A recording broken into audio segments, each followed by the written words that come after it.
Ladies and gentlemen, we are live. Hello, good evening, and welcome everybody to the to the Sunday night live stream on Reef Dork. And today, get rid of that. Today we've got a few things to go over, bit of news in the world of reefing and also in the world of Reef Dork. Let's catch up with the chat and see who's in the house early doors. We have Hana Oxley, who wanted, you had a question actually. Hannah, let's get stuck straight in with this. How do you, can you do a video on how to control ick and parasites? I'm not the right person to do that video. I've never, actually that's not entirely true. I've had ick a couple of times, but on first time it killed a couple of fish and went away of its own accord, kind of with a bit of UV and a bit of jiggery pokery. Second time it killed one fish, that was it. So I've never really had to deal with it. There's a YouTube channel though called Humble Fish and Reef. Humble Fish and Reef? It's either Humble Fish or Humble Fish and Reef. It's quite, it's not very, there's not much pizzazz, but the guys on that channel really know their stuff. And they talk about, they've done loads of videos on ick, parasites and all those sorts of things. So check that out would be my my suggestion. Let's see who else is in the house. Jamie Burgess, a one-armed reefer, Braveheart Reefer 525, Nikolai Morel, Yorkie 1, Ogo, Ben Williams, PJ Goblin. Actually, Ben, you were asking for some advice on sand. My previous tank had fine grain sand that blew around, moving in powerheads. I use ATI, what's it called? ATI Fiji Medium and ATI Fiji Large. I used a mixture of the two. And even I turn my pumps up quite high. I found the medium stuff blows away quite a lot, to be fair. But medium or large is the grain I use from ATI. It's really good stuff. PJ Goblin is in the house. There's a lot of love for Caribsea special grade. I saw a couple of comments there. Ricky's Reef, Kaz, UKM 120, Sean Parish, Colin Garvey, Tim Chump, UK Reef Bro, Andy the Opinionated Reefer, Les modding the show, Paddy Mac, goalie mask from Design at Will. Okay. Marek is in the house. Nikolai Morel is back. Puscheck, Siobhan's Reef, Trevor Rhodes, Les M, the other mod. Is that the other? No, Liam, someone else. It's Jamie Q's the other mod, isn't he? Fergus McGlade, Wacky Reef, Go With The Flow, Economical Reefer, Rudra, Humble Fish and Reef is the man, correct. Yeah, just I'm sure isn't there a forum, a Humble Fish forum, or has he just got a page on the Reef to Reef forum? I'm not sure. I don't look at much of his stuff, to be honest. But yeah, for sure, that is the place to go. Preet G's in the house, whiskey at the ready, a big old suspiciously frothy glass of whiskey. Queen City Reefs and more, Pompey Reefer, Brandon Andrews, Brymac 1, Justin Lee, Germany Traveller, bang on time. Oh, almost on time. Reefing John, Sammy D31. You had a question read out on Worldwide Corals the other day, I think. And I saw that. I was like, oh, Sammy 31D. Anyway, I digress. Tom is in the house. Just check out the other channel and watch the roller video. Thanks for help on things. We'll come back to that. But yeah, good to see you there. Hannah Oxley, where do you sell frags? I don't really. Ultimate Reef occasionally, but I don't really at the moment. I'll step that up at some point when I get a bit of time. But Ultimate Reef from time to time is where I sell frags. Curb is in the house from Denmark. What else have we got? Michael Hans, Ahmed Rageb, Paul Ashley, JC, loads of people. Here we go. The mod is in the house. Jamie Q, Dan West, Puppy Life. Oh, can't be a bit of Puppy Life. What else? Jesus Carantha, Jay Hansen, Jay's Real Reef, fellow UK YouTuber. If you don't subscribe to Jay's Real Reef UK already, go and check out his channel. Really entertaining guy, quite natural in front of camera as well, if you don't mind me saying, Jay.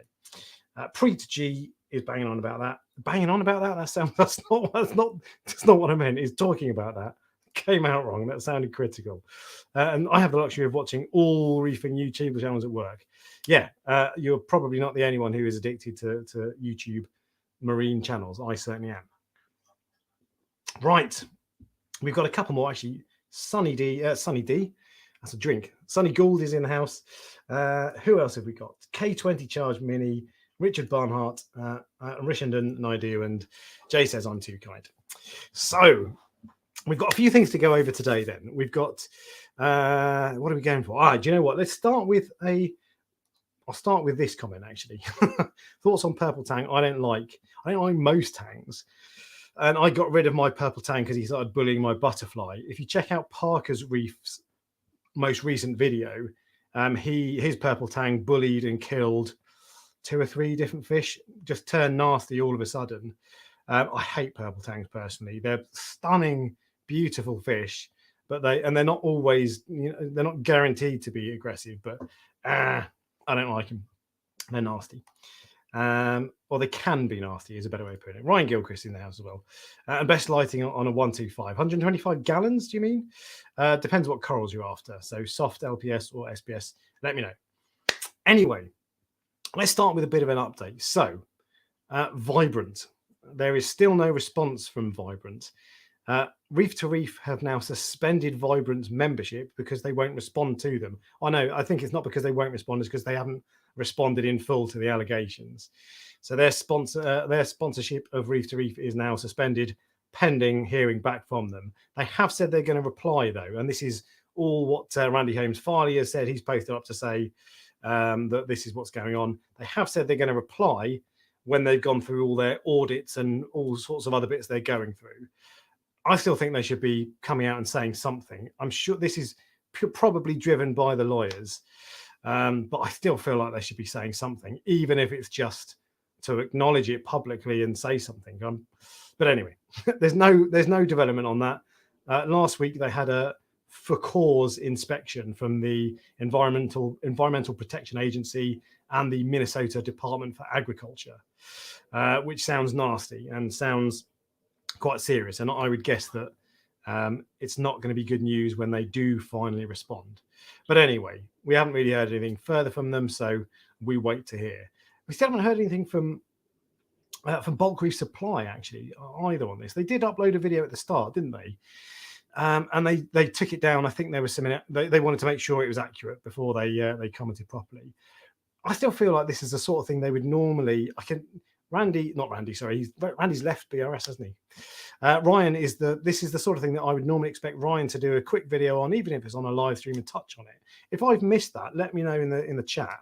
But I've not seen that, and I wish they'd tell us something, even if it's just to put it out there so a few more people know about the allegations. But anyway, Vibrant then, not an awful lot going on. That is the latest on that, and we will wait to hear further. What else have we got? So there's a couple of actually, do you know what? There's the meat of the live stream today. I'll come on to in a bit. I'll catch up with the chat because I don't want to get too far behind on the chat. I always do. So I'm going to make an effort to keep on top of it tonight. JH got a 580 litre tank with 212 litre sump cycling. What tangs would you recommend? I don't like tangs. So repeat what I said earlier. I mean, I look at Worldwide Corals did a video recently where they recommended a coal tang of some kind, a convict tang, 580 litre, that's a decent size, a convict tang, a naso tang, and maybe a zebra soma as well. I forget what the other one was. I'm just going to bust the window open. It's a bit warm in here. And they recommended those fish for basically different types of algae. So I'm sure it was their most recent video. If it wasn't, it was the one before that. So go and have a look at that and see what tangs they recommend. Because I'm not the best person for recommending tangs because I don't like them. The best tang I would suggest is a foxface, which of course is not a tang at all. And they're a lot more peaceful, probably reef safe, although you might have to keep an eye on them as they get older from what I hear, but they're all good. And Savvy31D has had bad experiences or doesn't think purple tangs are good either. Maroon Clownfish of tangs, wow, that bad. Maroon Clownfish, for those of you who don't know, they're feisty. If you think your little peculiar clown can be a bit nibbly sometimes, wait till you get one of those guys. Jesus Carantha, heard horror stories on purple tangs, was trying to buy one yesterday and I was talked out of it. Interesting. To be fair, I wouldn't necessarily say don't get a purple tang, but just be aware, and there's enough people talking about aggression. And all Zebrasoma tangs, probably, in fact, frankly, all tangs can be a little bit aggressive anyway. But you've got a 600 litre tank. So what's that? That's probably 6 foot, is it? That's a decent size. So you might be all right, to be fair. Although Parker's Reef's tank is bigger than that and he had issues. So I don't know. But ask someone else because I don't like tanks. Reefing John, can I ask, do you have any info on the AI Nero 3 regarding shortage of the chip for the Bluetooth? And when it'll be back on the shelves? No, I don't, I'm afraid. I have 4 Nero 5s in my 150 litre tank. But I didn't even realize they were running short. This is probably connected to Versa's, because I think the Ecotec Versa, Ecotec and AI are of course sister companies. I think the Ecotec Versa is now coming back to the shelves. So maybe they're kind of splitting, they're moving the chips around a little bit and using them where they think they're most needed. I don't know, but I don't know, I'm afraid. Right, I'll tell you what, we've got a decent number of people in, so we can kick off now with the meat of the live stream. Once, of course, I've had a sip of sweet amber nectar. So a couple of new products then that we'll talk about very quickly. First off was, there is a new, how do I get it back up on screen, for heaven's sake? There we go. So there's a new mesh lid. This is Waterbox Aquariums have brought them out. And I'll play this, and I'll shush you up a little bit. So these are their mesh lids. Now these look suspiciously like the Red Sea ones, which is no bad thing. But the good thing about these is they sit flush. These little, let me put the mouse over it. These little lips here, they sit on the top of the rim. So the lid sits flush with the top of the rim of the tank. So it'll look really smart. And actually these, I think at the moment they've only got 2 out, and they may or may not even be in the shops yet. But they're going to have these for all of their tanks. And it was worth noting, because I think what they're saying is you're not going to have to DIY assemble them, because those DIY assembling type of lids, aquarium covers, are a little bit of a faff, and it's very easy to get the measurements slightly wrong, and then it's slightly wonky, and the net isn't taut and all that sort of stuff. So if these come as a kit, all cut and ready, and all you need to do is put it together and that's it, then that's a really good, a really nice little extra. I like that. No details on prices or anything as yet. We're waiting to hear, but they look really good. Waterbox have also been a little bit busy, because the other thing I wanted to show you, and let's bring that up on screen. Oh, shushy. The other thing I wanted to show you was, oh, there we go. Let's just wind that forward a tiny bit. They brought out an algae magnet. Now, this looks very nice. The handle that sits on the outside of your glass is wood, or at least wood effect anyway. So it looks smart, got that wood grain in it. And I like the indentation down the side, which looks like it's nice and ergonomic, so it'll feel good in your hand. So it'll look good. And on the top of this, it says Waterbox Aquarium. So if you've got a water box, it'll say Waterbox on it if that's your thing. Actually, one last thing. The actual magnet side of it floats as well. So if you let go accidentally, it'll float to the top rather than sinking to the bottom, which is great.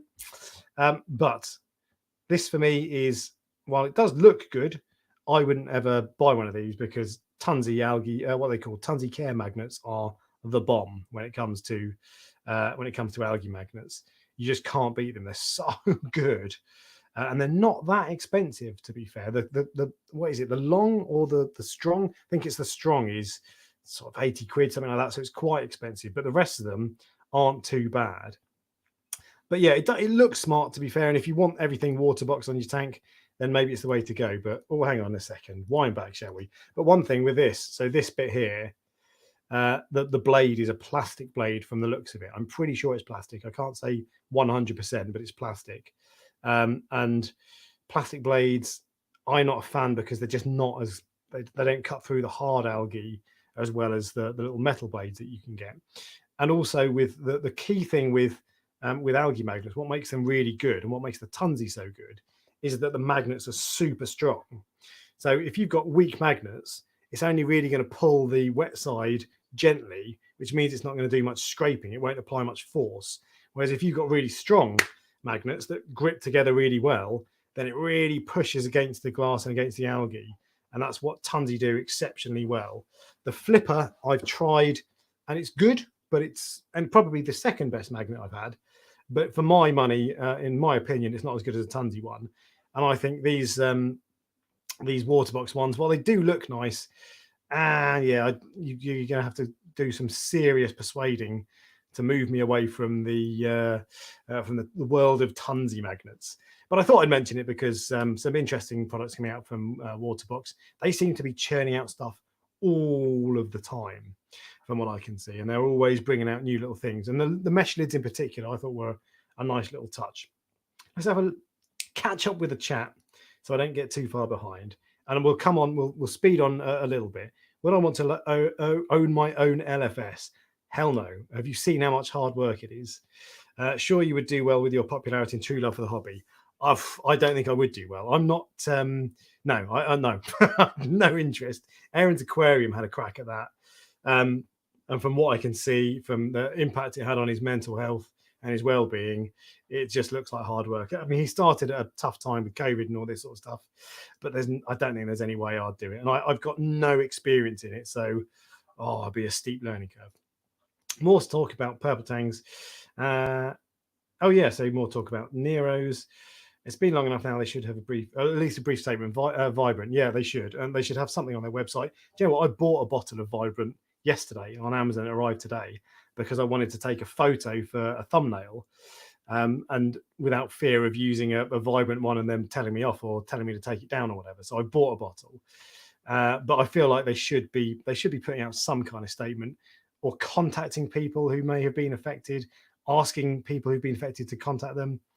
I don't know. But again, I said before, compare and contrast this to Tropic Marine, and the Tropic Marine salt issue was minor compared to this. And yet they went all out on it. But one armed reefer, Parker's Reef, ace gutted for Sam losing his ACA, his white tail and orange shoulder. Have you seen the vid Lee's Dream LPS? That's me. Oh no, I haven't. Interesting. I'll check it out though. I'll try to remember that. I'll probably forget because I have a terrible memory, but I'll try to remember. Yeah, I missed it. BRS put out a quick video. Is that the one they took down though? Didn't they put a video out, I don't know, 3 or 4 weeks ago, and then took it down because I think they said there was some inaccuracies in it or whatever. So I think that's been withdrawn now. I've not seen anything more recent. Pretty sure Vibrant is under an NDA while EPA investigates. Maybe then the EPA got involved early doors. I only found out about that about a week ago when Randy Holmes Farley posted on what's it called, Reef to Reef. But maybe then the EPA got wind of this straight away within a week or so, maybe, and said to them, "We're going to investigate. You need to keep stum." I don't know. That doesn't sound, because NDAs. I don't know. That doesn't sound right to me. But I can imagine that once you've got a for cause inspection booked in, you need to be careful. But I can't. It doesn't feel like the sort of thing they'd be putting the silencers on people. But what do I know about the EPA? But that would make a lot of sense. Sunny Gould recommends a Tommy Tang, by the way. I have a Tommy Tang. He's fine. He's in with 2 Springer's damsels, who are the most peaceful of the damsel family, from what I understand. And he's fine, but he's very small, and I've only had him for a few months, so who knows? Your tank is looking sweet, very mature. Thank you very much. It's doing all right at the moment, and in fact, it's doing better and better recently, I think, because of Calquasa. So I'm really chuffed with it. The colours are looking really good, actually, better than they have done for a while. More for a mixed reef, 125 gallon for a budget light. 125 gallon is probably 4 foot by 2 foot by 2 foot ish. I mean, I really like Kessels. I'd have 2 A360Xs over that for an LPS for a mixed reef. They're not very powerful though, and they're not really budget friendly. The AI Hydra 26s, maybe 2 of those would be okay. They're not mega budget. I would recommend the ones I have, the Evergrows, but they're not that budget anymore. And I think you really need 2 for full blanket coverage because the spread is rubbish on them. So yeah, there's a few options. I think I'd probably go second hand. I might go for I recently sold I bought and sold a Radeon. Can't remember if it was an XR15 or a 30. I think it was a 30. And I bought it as part of a bundle, and I thought I might sell it for a few quid. I got I can't remember how much I got for it, but it was very little money. Very little, surprisingly little, something like 200 quid. And for a Radion XR30, albeit not the most recent generation, and I'm not a massive fan of the Gen 4, the Gen 5 actually is growing on me a lot, but it's a hell of a light for 200 quid. So I'd be tempted to get a second-hand Radion, two second-hand Radion Gen XR15s for that tank, maybe as new as possible, because they've lost a lot of value. But I reckon you'd pick up two easily for 300 quid, 400 quid with brackets, I reckon. So that might be what I'd go for, but probably secondhand. I've got no problem buying secondhand lights. I've done it many times before. Gutted for Sam. His latest video is enough to put you off purple tangs. I'm surprised he didn't pull the purple tang out. Actually, he left it in, and the purple tang just went back to being normal after he took out the fish that it killed. But I'd have taken that purple tang out and taken it back to my local fish shop or sold it or something. But anyway, yeah, horrible to watch, and it sounded the proper aggression. And I've only ever seen proper aggression, fortunately, a handful of times, and only for a matter of minutes or an hour or so, whilst I put up a mirror or fish out or put a trap in to catch the aggressor. But it's horrible, really, really nasty to watch. You're just powerless about it as well. So yeah, nasty. Yellow hippo, foxface, or coal tang, but add them all at once while they're juveniles. My coal tang, so foxfaces are wicked. I really like them. My coal tang's a little bit of a dickhead sometimes. He's not mega aggressive, but there are just some fish he just chases for no reason. Although saying that, he bullied my Naoko wrasse. I think because Naoko are flash wrasses and they put up their fins like that, I think they put people out of joint. People don't like people. Fish don't like it. But he was a bit of a dick, and I'm expecting him to get worse as he gets older. But they are, in theory, one of the least aggressive tangs, which is one of the reasons I bought mine. So good shout, is what I'm saying. Algae Warrior, I've had nothing but good experiences with the Tomini tang. There you go. Yellow tangs are just as nasty and aggressive. Yeah, so anything Zebrasoma. So a yellow tang is a Zebrasoma flavescens. A purple tang is, I'm showing myself up here. What's a purple tang? I don't know. But Zebrasoma xanthorum, is that the gem tang? No, gematum, something like that. There's anything that with Zebrasoma in it is a little bit spicy. And there are plenty of other tangs that are nasty as well. But yeah, I would avoid Zebrasomas personally, but there's plenty of people who've had plenty of good experiences with them. I have a 6-inch purple tang that's a model citizen. If anything, he's a bit timid, and 6 inches is a good size, to be fair, which is what my partner says anyway. So Paul Ashley. Oh, hang on. Paul Ashley. Here we go. Just caught Foxface nibbling a brand new Duncan from Prestige Reef. Ooh. There had been 2 other Duncans that it had never touched, and this one's only been in the tank 20 minutes. Are you tempted to pull him out? I think I'd pull him out at that point, because it's like, is this the thin end of a wedge, and is it only going to get worse? Whitetail tangs are super nasty too. Yeah, so I've heard that. I have a whitetail coal tang. I've heard that they can get a bit nasty. Mine's fine so far, but anyway. Coal tangs seem to take an instant dislike to any blennies when I've had them. So mine lives with an algae blenny. He's chased him from time to time, but pretty much leaves him alone. But yeah, I don't know. Just tangs are nasty, aren't they? Anyway, so that's the. I've caught up a little bit with the chat. I'm not too far behind, which is great. So I've caught up a little bit with that. Let's move on to the second piece of news for the live stream, and this is self-indulgence. So forgive me for a minute for talking for a bit of self-promotion. I've started a second YouTube channel, which is called Reef Dork Xtra, XTRA, and Here She Be. So you will see this. It was only launched on Friday night, and I've not really done much with it. But you can see anytime you see the logo with the pink background instead of the blue and the little red extra, that is my second channel. Now, the reason I started that is because there are various videos that sometimes I want to make, but I can't for YouTube algorithm reasons and various other reasons. I can't put them on my main channel, and YouTube will punish me for doing so. So the reason I've set up the second channel is that it gives me complete freedom, and it lets me publish the videos I want to, rather than publish the videos that I think YouTube wants to. And YouTube guiding you on what videos to publish is good because it knows what people want, but I think I know what a portion of my audience want anyway. So this gives me a bit of freedom and I can post whatever I want on that channel. I want my main channel to grow, of course, but that channel, I don't care if it grows or not. I just want to put good videos on it. That's my only requirement. So it gives me a bit of freedom and escape from the YouTube gods. So the sorts of stuff I'm going to put on there are explainers, when I might say, do a little talking head where I explain what dosing is, or some things that are beginner friendly, or some things that are a little bit more advanced. And I like to think I explain things reasonably well and get to kind of cover all of the main issues. So there'll be some explainer type videos.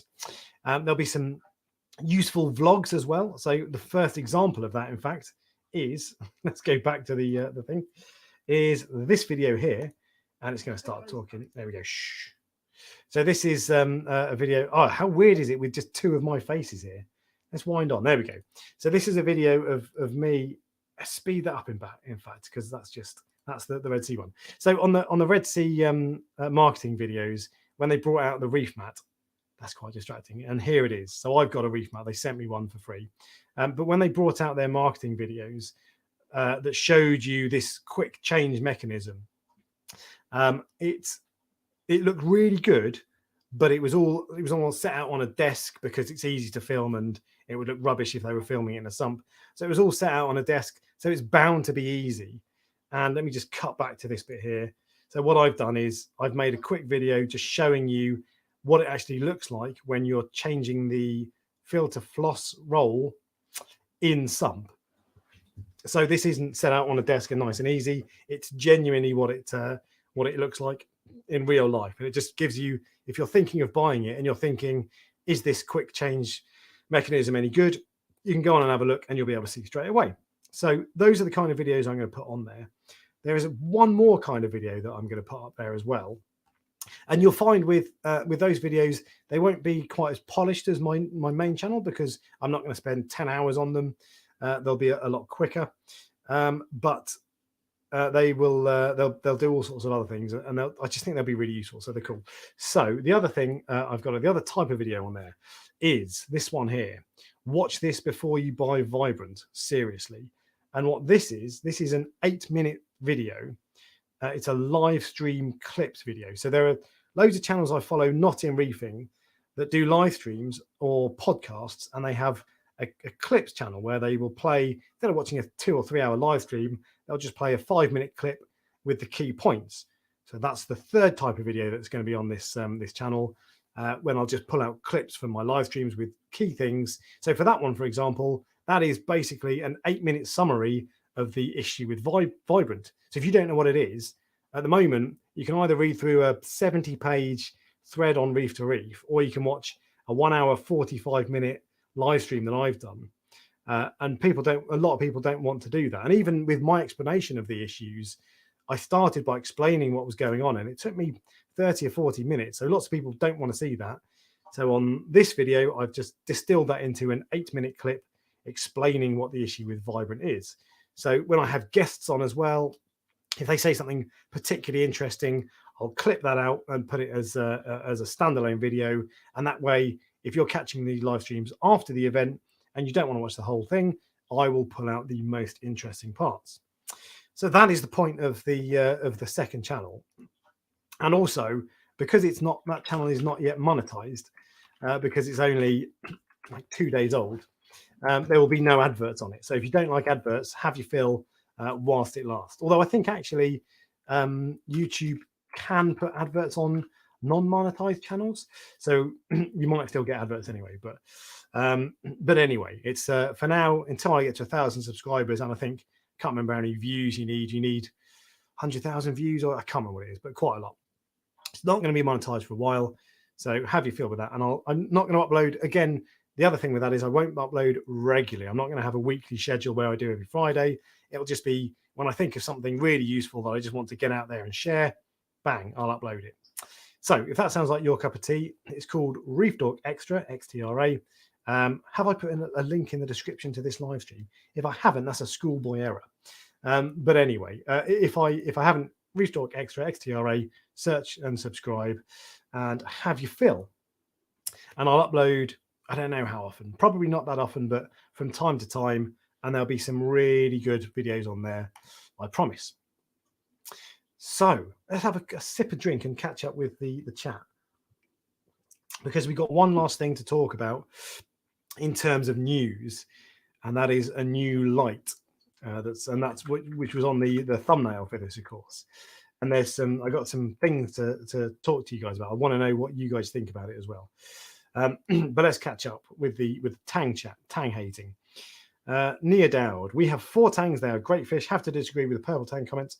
Our purple tang is a feature of our tank.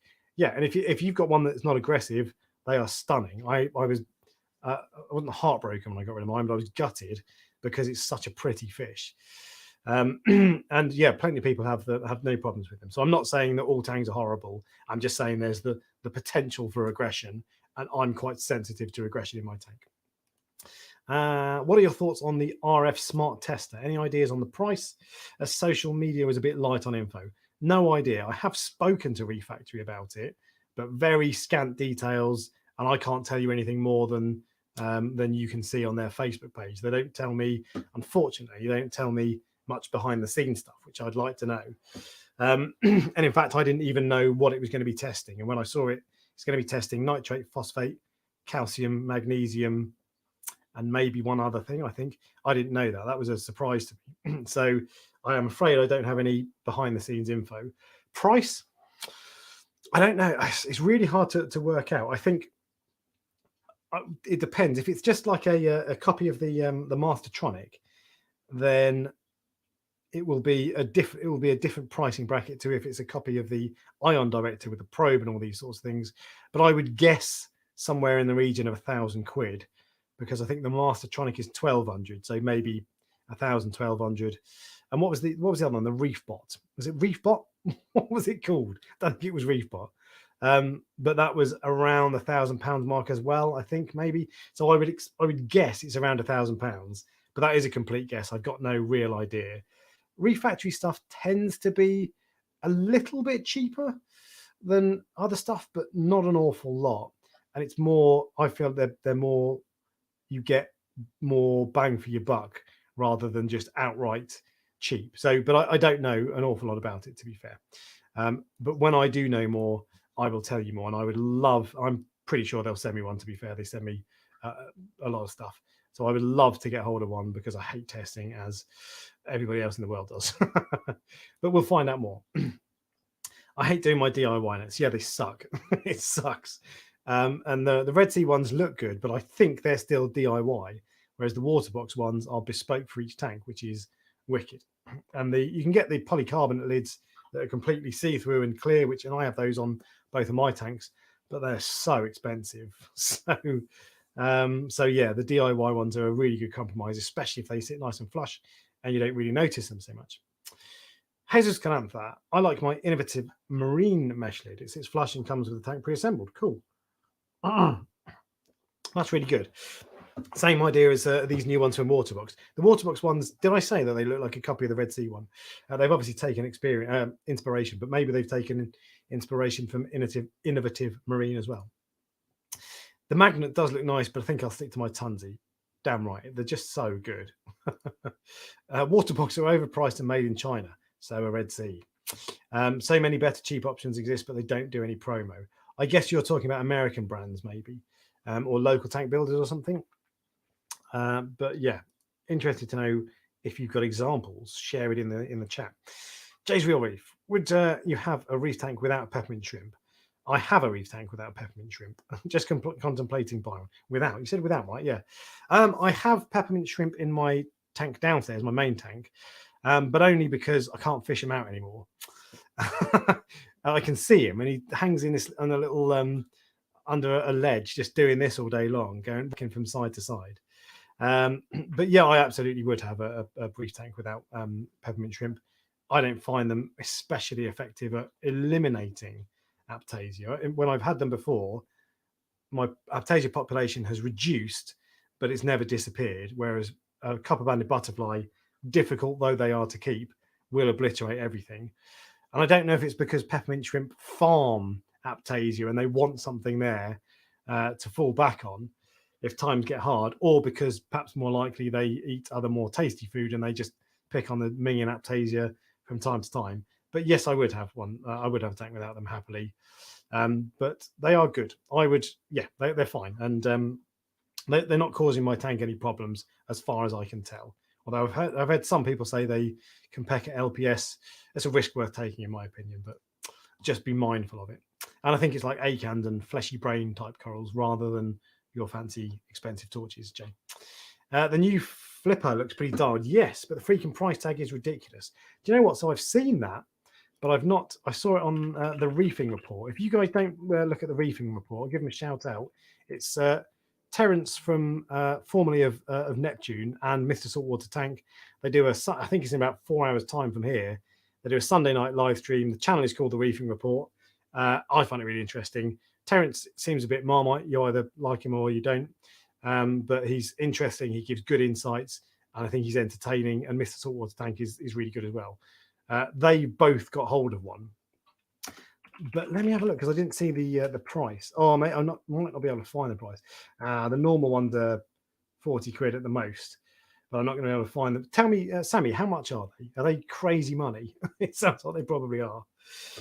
Sunny Ghoul, peppermints and bumblebees should be the first inverts before a fish, especially if you have live rock. Do I have bumblebees? I presume you're talking about for vermited snail control. Probably not a bad shout, to be fair. They're not going to do an awful lot of harm. But I've never found them to be effective. Or should I say, I don't find them to be effective at vermited control, unfortunately. Jay's Real Reef, you're talking to each other. I have a few in mind. They're okay, but can be a pain with LPS sometimes. I think that the problems that you're most likely to have is that they'll take food out of the LPS, but they can actually also chew on your acans, as it were. John Wright, why do you have to add half a teaspoon of reef roids per 50 gallons? Surely it depends on how many corals you have. Excellent point. It does depend on how many corals you have. They just have to do a rough calculation and say, well, how many corals do we think? And this is loads of any company that does dose X per gallon of coral food. Really, it's a rough calculation. And they think, well, how many corals are people likely to have? And some companies give a guide of mature or junior tanks, all this sort of stuff. But yeah, it's done on the number of corals for sure. But err on the side of caution because that stuff is pure phosphate. You can smell the phosphate. But you're right. It's a good question. Well identified. UK Reef Bro should have said I sent a photo of my bottle. Now I can't remember what your comment was. So tough luck. You've missed out. Too late. Can't put the ink back in the bottle. William Elliott, best channel for sure. Reef Dork Xtra, the new channel, of course, is the best channel. Tim Chump with a BMW. Is that an M3? Very nice. M2 maybe? Whatever it is. I decided to pull my vibrant bottle from the trash can in case there is compensation. Interesting. Yeah. I'd not even thought about that, to be fair. I would like it if there was compensation, but it's going to be very difficult to prove, isn't it? That it was caused by that you had issues caused by that. So wouldn't hold my breath if I were you. But not a bad idea. Capybara. Would it be okay to have a tail spot blenny with 2 clownfish in a 20-gallon reef tank? 20 gallon is 80. Yeah, probably. Tail spot blenny. That's the Great Barrier Reef blenny, right? Let me have a look and see. Tail spot blenny, because there are a few blennies that probably fall into that category. Oh, yeah, the tiny, yeah. Essentius stigmatura, I think is the one you're talking about. In fact, you know what? Let's share a picture so we can make sure we're on the same page. If it's this guy on the right-hand side here, yeah, they're fine. I think I don't know what Live Aquarius say. I always go roughly by what Live Aquarius say in terms of tank size, but I think they're probably okay in a small tank. And so, yeah, absolutely. And blennies are just awesome little characters. They're cool as. What else have we got? Skipping past that, you guys chat to amongst yourselves. Lil Fangsy, I have an Aqua 120. Would 2 AI Neros be too much? No, they would not, I don't think. I mean, obviously, it depends on what corals you intend on keeping in there.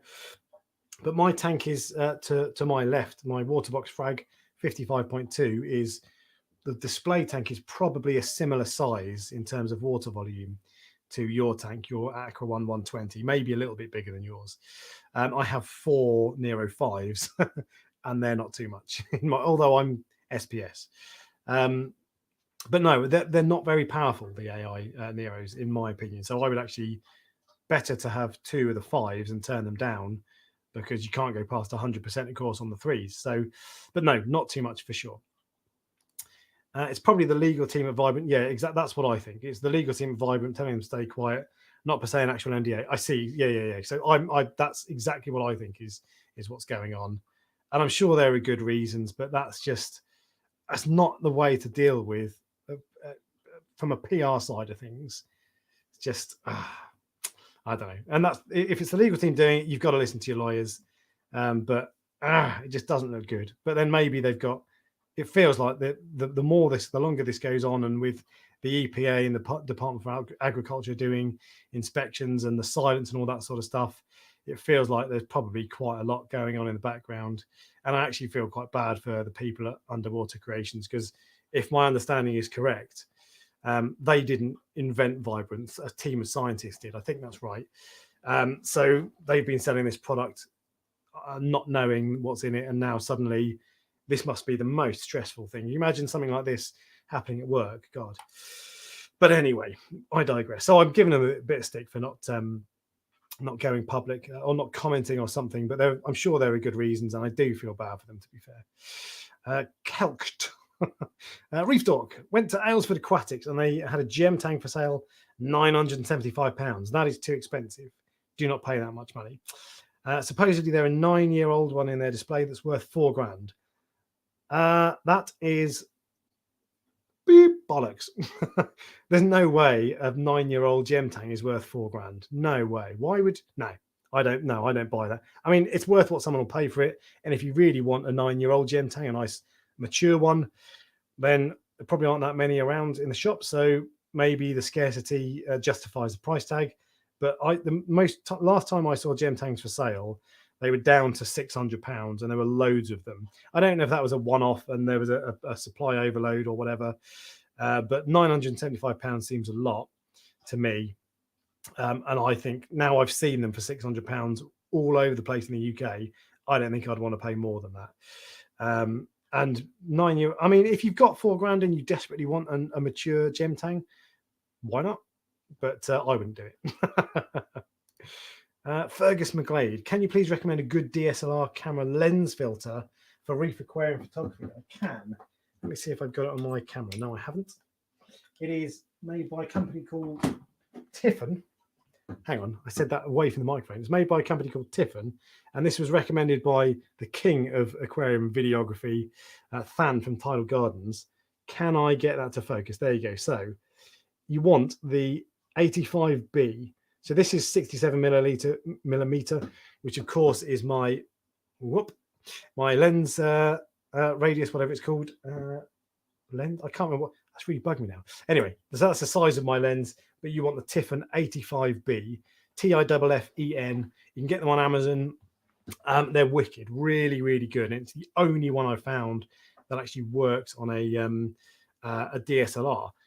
I did see a post somewhere from, I think maybe on Instagram, from Abe from Coral Euphoria, who takes really nice photos. Some of his photos and videos, and he tries to make the corals look the way they actually do in real life, rather than making them look jazzy. Jazzy. That's what my dad used to say. And he used a brown filter. I couldn't get him. He wouldn't say which. Well, not he wouldn't say. He didn't say which one. But I'd be interested in experimenting with brown filters. But Tiffin 85B is the way to go.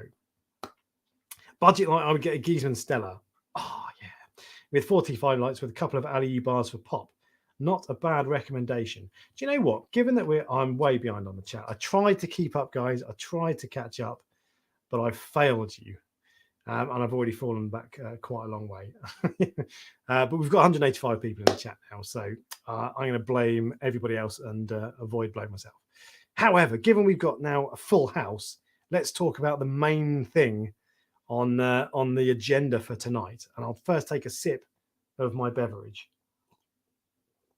And this is actually segueing from the topic of budget aquarium lights. We have a new player in the hobby.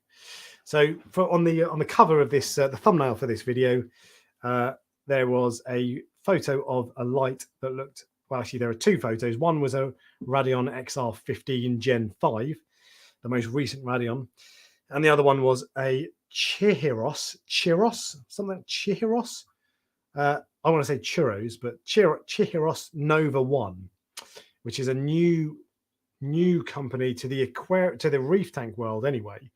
And let's have a look at it. So get it up on screen. This is it. It looks a lot, a real lot. And this is the main photo, a real lot like a Radeon XR15. We'll come on. There's some important stuff with this actually, because this is not a light just to turn your nose up at. It's not a poxy little company who don't really know what they're doing. So it's worth talking about. But the first thing to say, why are you copying Radeon? And actually the fact that it's, so the company Chihiros, from what I understand, and I'd never heard of them until a week ago, but I've since heard from several people say that they are big in the freshwater world. And because they're big in the freshwater world, obviously they've got a lot of experience in making LEDs. And the Reef Builders article, and who knows, they might have been paid, so who knows how reliable this is, but I think it's pretty reliable. The Reef Builders article did say that they are known for visual appeal in the freshwater world. So it is potentially a good thing. And it's the equivalent, this light is roughly the equivalent, although we'll come on to power in a minute, roughly the equivalent of a Radeon XR15, ironically, a Red Sea Reef LED 90, an AI Nero 32, sorry, the most recent ones are Kessel A360, those types of the 80 to 100 watt lights, basically. This is a bit more juice, actually. But the first thing, so we'll get into how good it is and all these sorts of things in a minute, and the spread and the color channels. But come on, guys. Given that this is a serious company, this isn't just like a Mickey Mouse small time Charlie on eBay who doesn't have a reputation to protect. Making a light that looks that much like the Radeon XR15, and I had a look at the dimensions, they're pretty similar. That's pretty poor form, I think. And let's post up the photo again of my my thumbnail for this. Where is it? Reef Dork. Here we go. Come on. Right. So this is side by side then. So, I mean, wait, stop playing that. They are so similar, aren't they? Really, really similar, to the point of actually the black marks where there are screws in the LED panel. They're the same. So it's got 5, 1, 2, 3, 4, 5, 6, and they're the same on both lights. They're just to a T. They are almost identical. Some of the screws are in different spots, but that's about it. They're so similar. And for a proper legitimate company, I don't think that reflects well personally. And as a hobbyist, I suppose ultimately all I care about is how good the product is. But when it's such a blatant rip-off of a design as that is, I don't know. I don't like that. I don't think it reflects well on the company. I think it makes them look a little bit Mickey Mouse, to be completely honest. However, and I think it's fair to give them a bit of a pasting for that design. They're a Chinese company. I think they're based in Shanghai, is my understanding. And China is known for taking influence from other existing companies' designs, isn't it? So, you know, it's not uncommon, but I just think it's really poor form. Anyway, we'll move on from that.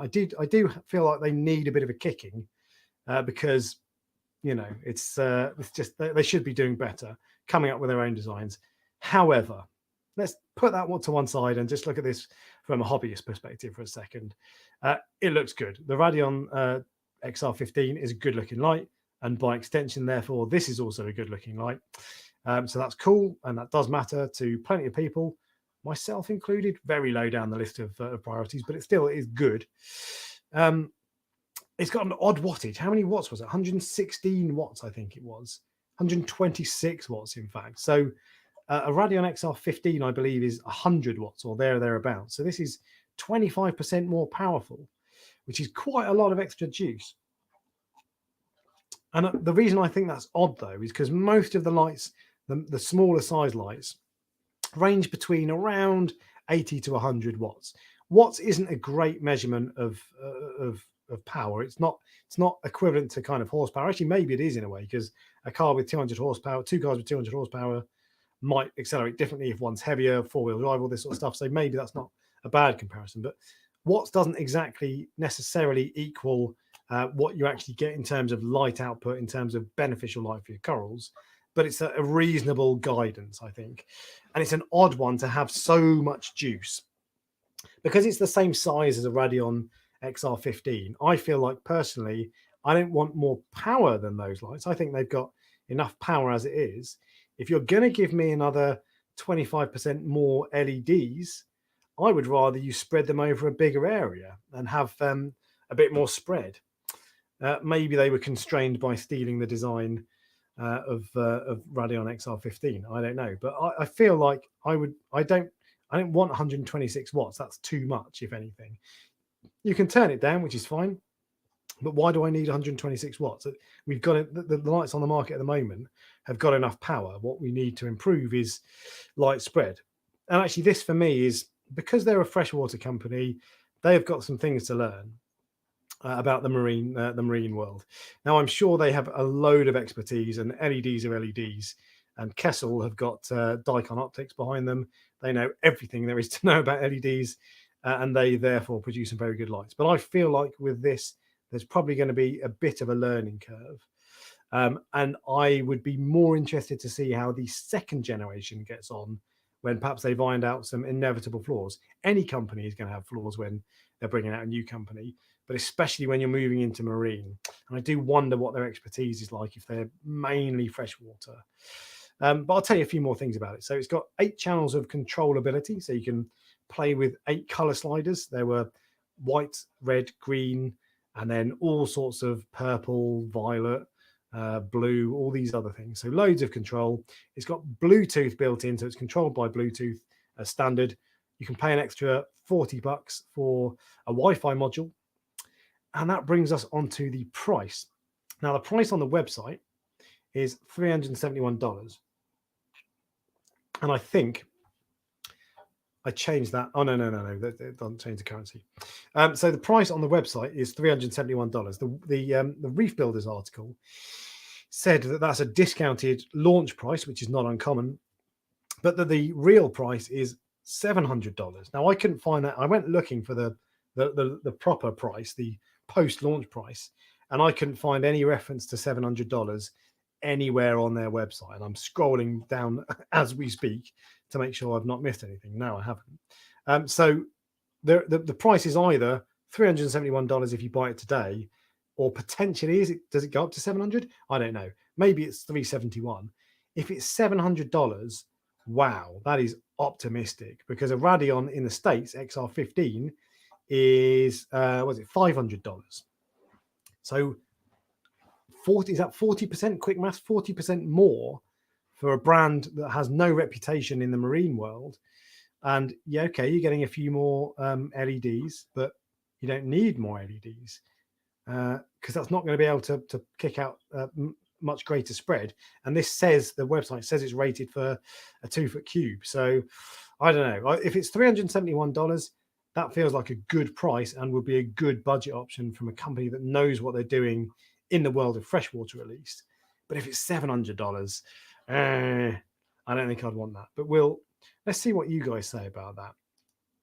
Because I think the main point is that it looks expensive on the face of it, and I think they've got stuff to learn.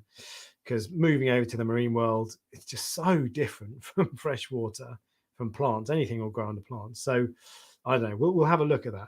You know, I'm going to try to catch up with the chat a little bit. Let's see if I can remember this one. Do you recommend a big or a small tank for a beginner? Big. Well, medium. Probably the honest answer. I'll try to remember that one. And actually, first off, so I'm going to scroll down to the catch up to the chat about this. One Armed Reefer has subscribed to the new Reef Dork channel, Reef Dork Xtra. So well done. Thank you for that. Let's scroll down a little bit further and catch up. Jay's Real Reef has as well. Good man. Keep going. Where are we? YouTube Premium, you don't get adverts. So I don't have a YouTube Premium subscription, bizarrely. I feel like I should for the sake of 10 quid a month. When's the next update on ReefBot? Yes, I was right.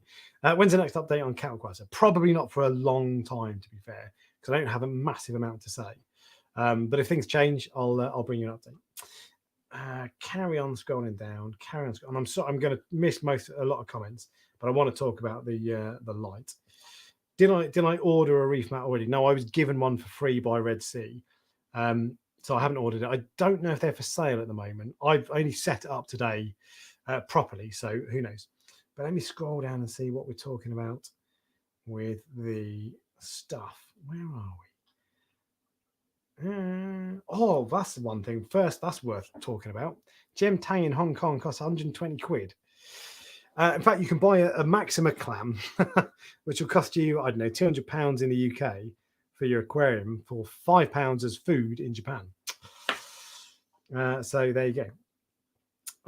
Here we go. Here's the lighting stuff. And sorry if I've missed some comments about it. I keep planting tanks. Oh, you keep planting tanks and you've never heard of them. Interesting. So I've seen a few people say that they're big in the freshwater world, but if you keep planting tanks, I would guess that you keep your finger on the pulse. They are the evergrows of freshwater.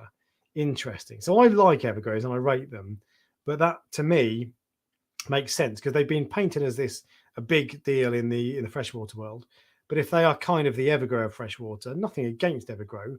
Evergrows are fine and I have them, but it's not, I don't want to say it's a epoxy company because that's unfair, but it's not, it doesn't feel like a big player. They're not really bothered about marketing. Their boxes look a bit rubbish and they don't, I don't know, they don't iterate in these sorts of things. They don't do the things that we're used to seeing from the big companies, and you never hear from them. They don't have a representative. Well, if they do have reps in the UK, they're small time and they don't make much noise. So I don't know. It's just one comment on Vortex. Somebody copy the Vortex, please. They're so good but bloody expensive. Yeah, but they are worth it. The MP40s in particular. Copycats of Twin Star, interesting. Which copy ADA? $371 is still not cheap. It's pretty cheap, to be fair, for 126 watts. Bearing in mind the Radion XR15 is $500. I think that is actually fairly cheap. The Chiros freshwater light is actually the same as the Twin Star. Not surprised as they all copied Ecotec. Do you know what? I'm learning things. I always learn stuff on these live streams. Twin Star, I have never heard of. Twin Star Aquarium light. Let me share this with you guys. Yeah, okay, cool. Okay, I won't share that. It's just website. It's a bit boring, but there we go. So it's the same as Twin Star. So maybe they're a sister company then, but it doesn't feel like a legit company in the same way Ecotec, Kessel, and those kind of companies feel like a legitimate company, if you ask me. I think they'd argue it's like the iPhone situation where everyone copied them and argued there's only so much you can do to make a rectangle slab with glass on the front look different. I would let them off that if I thought that was a fair argument, but it's just there are so many different types of light, and the fact that it looks so similar to a Radion XR15, it's unmistakable. When you first see it, you would be forgiven for thinking, hey, Radion. So I don't know. And like with all phones do look the same. So if I show you that, you wouldn't have a clue if it's a Samsung or a Google or an iPhone or whatever, because they all do look very similar. Lights look different enough. Plenty of different shapes, sizes, depth. Everything is different. So I don't give them that excuse personally. I think it's lazy and typical Chinese brands, I'm afraid to say. I think Chinese brands are getting better at that, and I would like it if Chiros moved away from that and tried to establish themselves with their own work, basically, rather than copying someone else's homework. So, there's a patent on magnets transferring power. Joe, that's really obvious now you've said it, because otherwise everybody else would have done it. But that's interesting. I didn't know that. LEDs are easy to copy. Yeah, okay, fair enough. Could be made in the same factory in China. I think Radions are made in the States, aren't they? I'm not sure about that. Any thoughts on Cade aquariums? We'll digress to Cade for a second. Love the idea of the doors that go like that. interested to know your views. So Sunny Gould, you commented on one of my videos an hour or two ago, and I've not replied because I've had this mad rush of comments this evening. And I think that I had a look at the Cade website, and it looks to me like there's a 10 centimeter RO reservoir behind the main display tank. So it's 70 centimeters front to back, but only 60 centimeters of that is tank.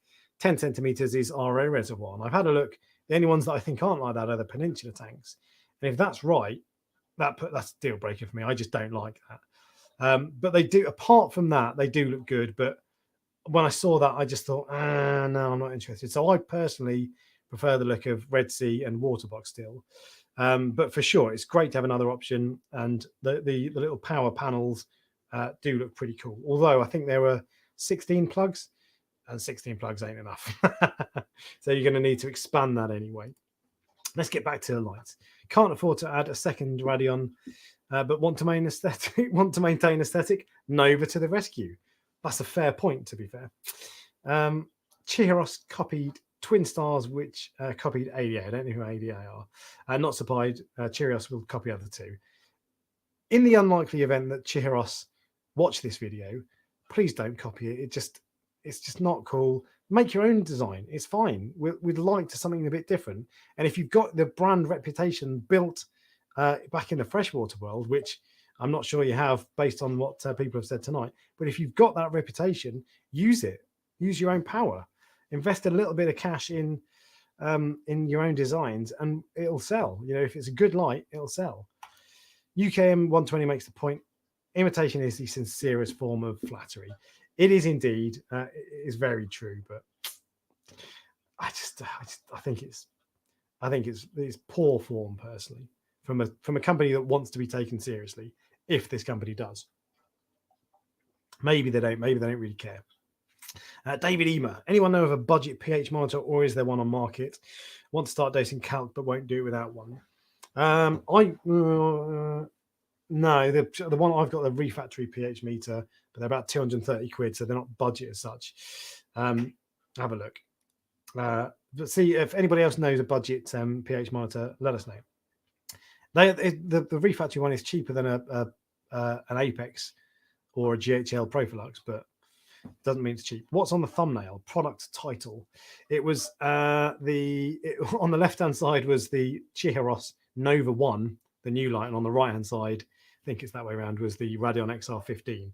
Although you would need to look very closely to tell the difference. Insert copyright joke here. Indeed, Mike B. Amazon has cheap pH checkers. Oh, I wouldn't. Yeah, you don't want to go too cheap with pH though, because I would guess they'll be rubbish.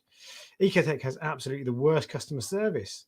I sold 15 blues, purchased kettle. I'm really surprised to hear that. My experience with Ecotec in the UK, they're distributed by a company called Exodus, and my experience is very good. They're excellent, in fact, with Ecotec stuff, and I think they pride themselves on that. So people are bound to have bad experiences, but you're one of the few people I've heard with a bad experience. But I'm sorry to hear that. It sucks. Bad customer service sucks.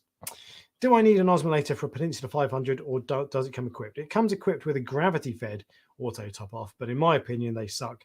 So you should get a Tunzi osmolator. It's a good thing Radions are too expensive. Yeah, I don't think Radions are that expensive, certainly in the UK. I think they're 350 quid for an XR15, but it's not to say they're not expensive, to be fair. They are expensive, but yeah, it's a good thing. And if these are 371 quid, then that is definitely a good thing. If they're $700, if they're $700, nah, you've missed the mark there, guys. And I'd be surprised if they can get 126 watts for as little as 371, to be fair, because I don't know, maybe they've stolen patent designs for LEDs as well. Maybe they get cheap LEDs. I don't know.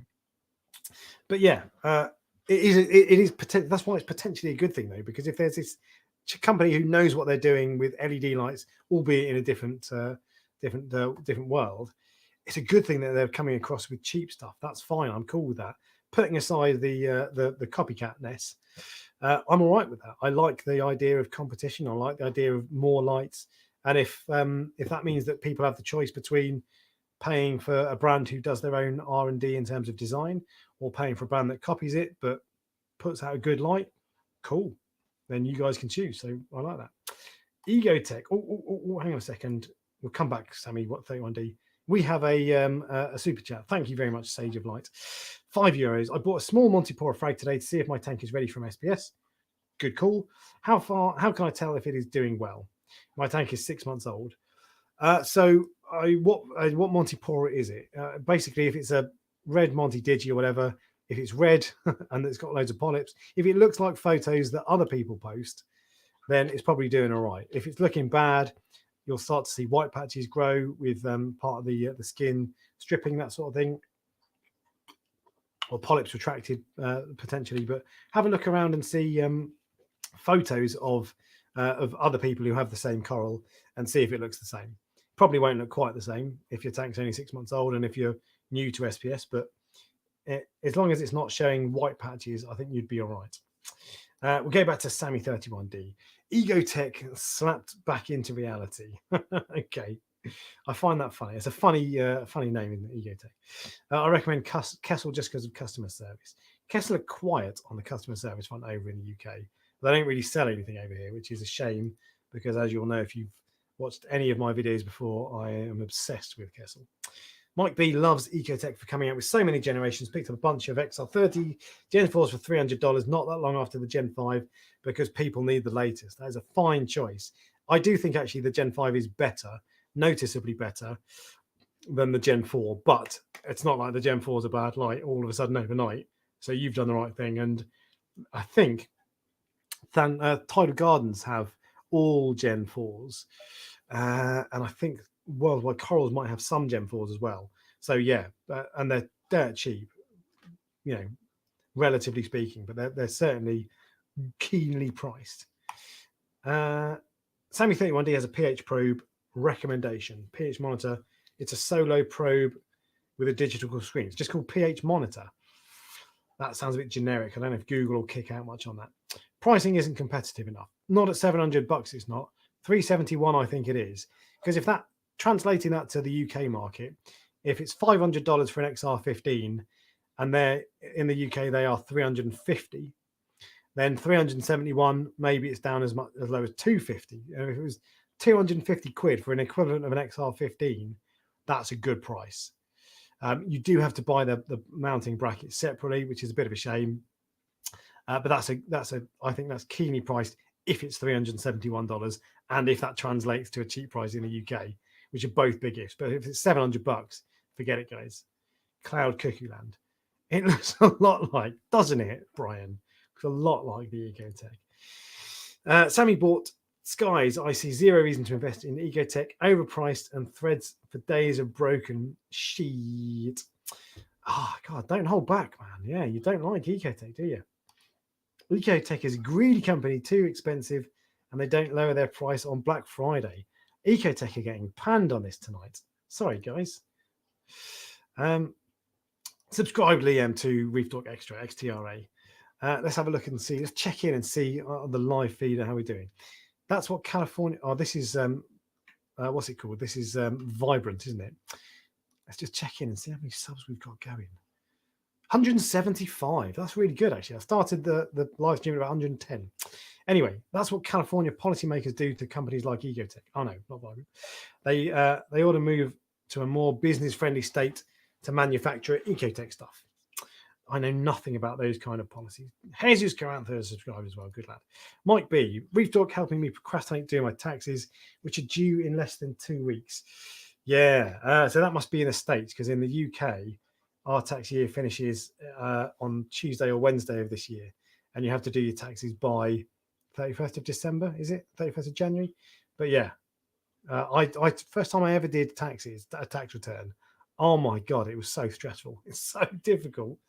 Anyway, 2 Refi Uno lights. Yeah, so I don't know much about them, but they look all right. I think they're not cheap, but they're cheaper than like the main brands, I think.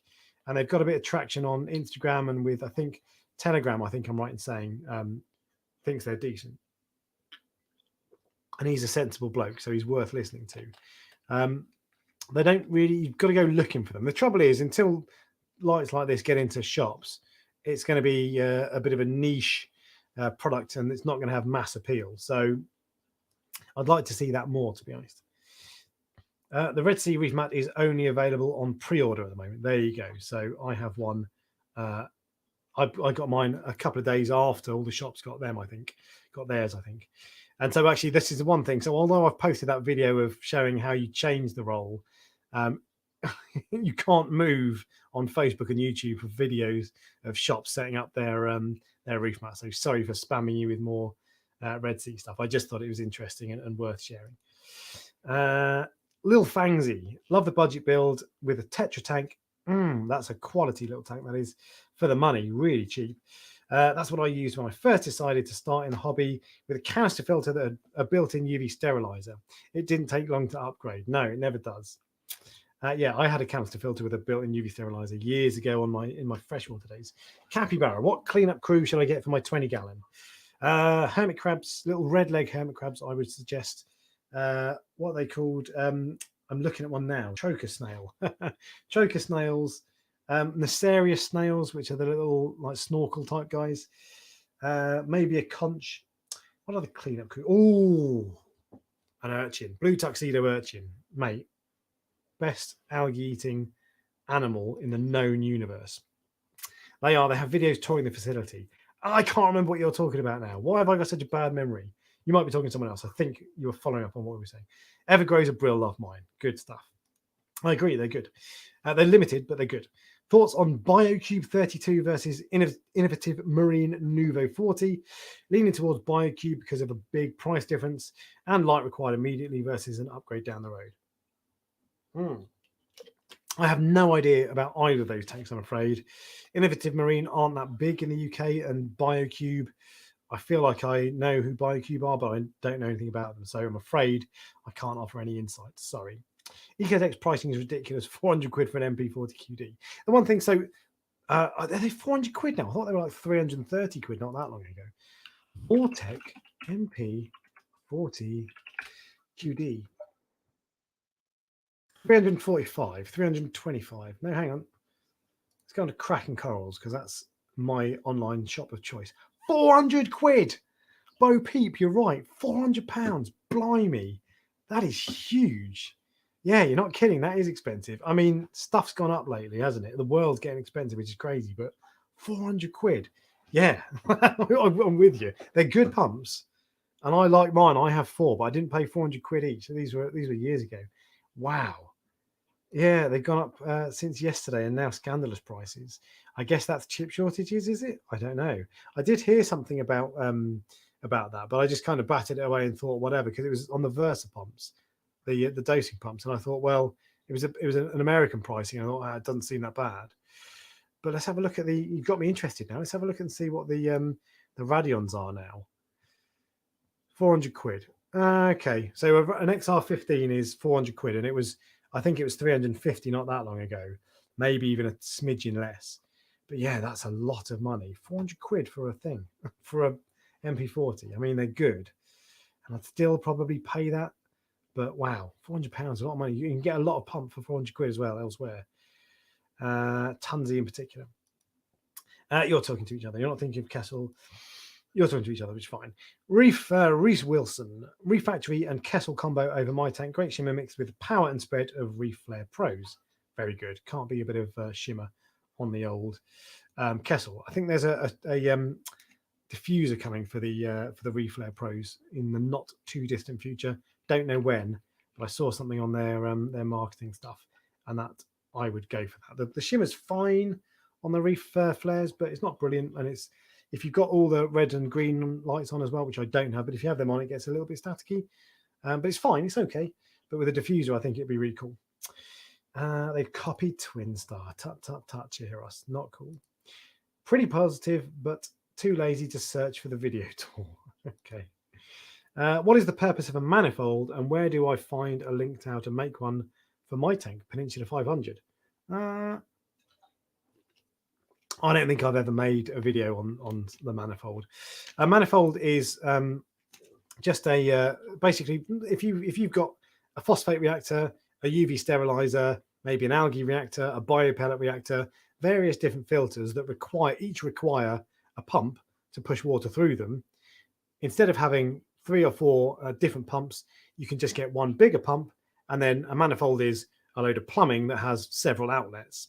So you might have 4 outlets. I think I have 4 on mine, and that means I can plumb a phosphate reactor, a UV sterilizer, and a couple of other things into it. So that's all it is. It's just a pipe with a load of outlets that you connect to a bigger pump. Video where you can find out how to make one. Have a look at if I've done videos on the sump for my Red Sea Reefer Peninsula 500. They were a long time ago, but have a look in there and you'll be able to see at the back the outlets of the manifold. All it is a pipe that attaches to your pump, your return pump, a dedicated return pump is better, and then a load of outlets. So you'll be able to have a look and see roughly what it looks like, but there are some funny little nubbins that you need to buy for it. So you're best off finding a decent shop. If you're in the UK, go to AAC in Harlow. That's where I got all my stuff from, and they'll help you out. But I don't know. There must be guides. Google reef tank manifold or something like that, and you'll find it. But have a look at my sump videos, and you'll be able to see what it looks like at least. Although I've never actually made a video on it. Yeah, two Nero 5s for less than 400 quid. That's a point. The Nero 5s wasn't that long ago. They were quite cheap actually. I think I paid 200 quid for each of mine. So let's have a look and see. I can't find them now. Powerheads, AI Nero. Have they gone up as well? 230. Yeah, they've gone up 30 quid. Wow, expensive stuff. Is that chips? I did see something, but I didn't look into it in proper detail. Bo Peep, you're not biased. You get two Radeon Gen 5 and switch on blue LED. Only half of them are green. Half of them have blue LEDs. Units never match properly. I'm surprised. So you're saying you have 2 Gen 5 Radeons and they don't match? I'm surprised at that. That feels like there might be a fault. Check with Exodus. Welsh Reefers. Why can't get AI Nero 3 anywhere? Been out of stock in the UK for months. I'm looking at Kraken now. Let's click on it. Out of stock. Chip shortage. So I think someone said that earlier, and that can be that's the only logical explanation, I think. So I presume it's chip shortage, and you're just going to have to wait. Secondhand is your friend. I would be comfortable buying a secondhand AI Nero, to be honest. I think they're decent. What else have we got going on? Even more reason to take their prices. Yeah, it's not cheap at all. Is it the same in the States? It must be. I think that I was surprised before this chat, because I wanted to compare it to this Chihiros Nova. I looked up the price on Bulk Reef Supply, and they were $500. And I had a feeling they were as low as, and I might be making this up, but I thought they were about $350, $400. The Radeon XR15s, not that long ago. Last time I checked, and I check American prices obviously for the channel from time to time. So that's they've gone up a lot. I can't believe how much that is. There must be a good reason. I'm sure that's not just them going, you know what, we fancy the boss fancies a Ferrari. But wow. Look at L'Aquarium. Yeah, I've had a look at the aquariums in the years ago. They look a bit cheap to me. They look a bit all pond solutions, if you know what I mean. Which nothing wrong with all pond solutions. It's just cheap stuff. Ecotec. Yeah, you've corrected yourself to say Ecotec, not Scotch. Ecotec built on site in the USA. Yeah, I thought so. I thought as much. I didn't think they were built in China. That's true. The Peninsula doesn't have it. I can't remember what you're talking about. You might be talking to someone else. Nothing wrong with secondhand light purchases. Word. I did see someone commented on one of my videos when I recommended buying secondhand lights, saying basically don't do it. It's the awful advice. They're dead after a year, and it's just total nonsense. If you look at the Kessel website, they say what the lifespan is. It's surprisingly short, actually. I think they basically said they're knackered after 5 years. But I've got Kessels that are over 5 years old, or I've had them in the past that are over 5 years old, and they're fine. And I would have no problem. Of course, they lose a bit of juice over time, but I would have no problem recommending secondhand lights for show. Use cheapo LED on my tank and Thing Grows SPS. We are absolutely ripped off. Oh, you don't like Ecotec, do you? Pinpoint pH monitor works well. Pinpoint, I think I've seen those. There's a few companies, I think Milwaukee maybe do a little pH probe. Is the Hana Ph Pen good? Looking for a lower cost pH testing and don't want to get a whole controller. Is it good? I've never had one. I have the Hana Salinity pen, and it's in a way it's very good because it gives you a digital reading, so you know exactly where it is. With a refractometer, it's sometimes difficult to see exactly where it is, but it loses calibration in my experience very quickly, and I only ever trust it when I've calibrated it. So I don't know if it's the same story with the pH pen. If you're happy calibrating it before you use it, I would say go for it, but otherwise I don't know. Ask someone who's got it though, because I'm afraid, and if you've got the Hana pH pen, let us know, but I've never used it. Not anymore. 400 quid from yesterday. Oh, nasty. Yeah, 400 quid. Bit of an irrelevant comment, but where can your picture on the wall come from? These bad boys. So these are from coraldesign.pl, which is a website in Poland, and there's an Instagram account. I bought them off the guy on Instagram. There are some really cool designs. He's got loads. There was a sun coral, which is a non-photosynthetic coral that looks really cool, and there was a torch coral as well that looks really cool. Companies like Ecotec and Worldwide Corals are why people don't get into the hobby. I would argue that companies like Ecotec and Worldwide Corals are why people do get into the hobby, because I know they're expensive. I'm not saying they're not. One sec. Yeah, they are.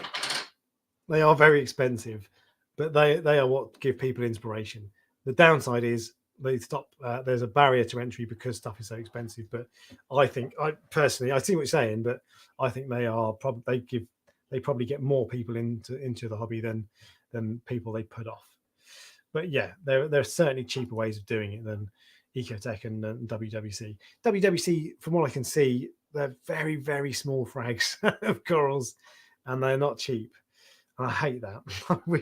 I think that I'd love it if we got to the point where, and I don't run a frag selling business, so who knows what the maths are on the balance sheet and all that sort of stuff. But I'd love it if you could get a reasonable size frag. You don't want a huge colony. For most people don't. Most people just want maybe a couple of inches that's really nicely based out with a few branches for reasonable prices. I'm not expecting it to be dirt cheap, but reasonable prices. I don't want to pay 100 quid for a 1-inch frag. I hope we can get to that point one day. And also prices based on actual genuine data, not just I'm going to name this coral X, so therefore it's going to cost more money, or not because this is the brightest coral, so therefore it costs more money, because it's the most difficult to get hold of, or the most difficult to frag, or the most difficult to grow, the rarest, these sorts of things. They're genuine reasons for setting prices, not just I'm going to call this one apple fart Aquapora, and therefore it's 200 quid. That's a terrible name for a frag. Don't know where that came from. Vucha86. I actually hate buying something from Refactory. Every time I bought something, a lot better version comes out weeks later called Pro. 80% of my stuff is on my tank, but still don't it. So there are two ways of looking at that. Like the KH Keeper, when they brought that out, there are some things that were, it's still good. I've still got mine 18 months on the probe, great. But when they brought out, I don't know, 6 months later, maybe 9 months later, they brought out the newer version, the Plus. It's more expensive. So if you want the budget version, you still need to go for the smaller one. But it fixes all the little issues that I complained about in my review of the first, and didn't really complain about, that's the wrong way, but I highlighted the negatives, and it fixed all of those. And they certainly do that. They bring out a product, and then not that long down the line, they bring out a second generation that's better. A lot of companies do that to a point, but you can always, if you want with Refactory stuff, hold back and get the second generation. It's probably not a long way around the corner, but I don't think I've got much stuff from them that I've thought is really disappointing.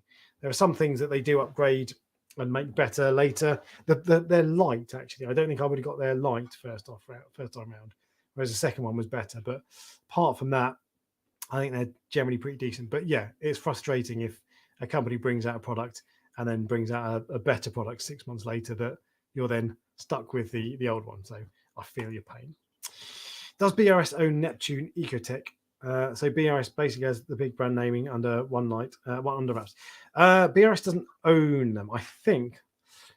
Let me see if I can get this right. So BRS is part owned by Bertram Capital, which is a venture capitalist group. A venture capitalist group, it's an investment company basically.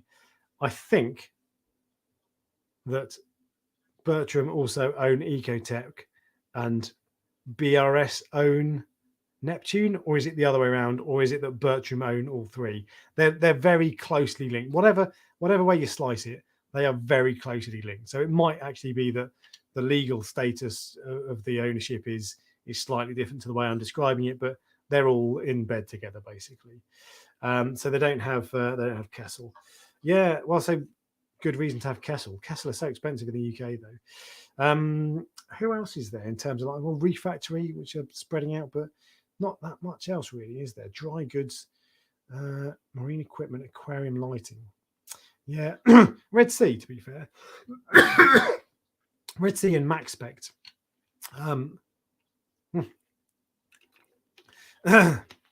Other sources of lights. MaxSpect are not that popular, but from what I understand, they're actually quite good.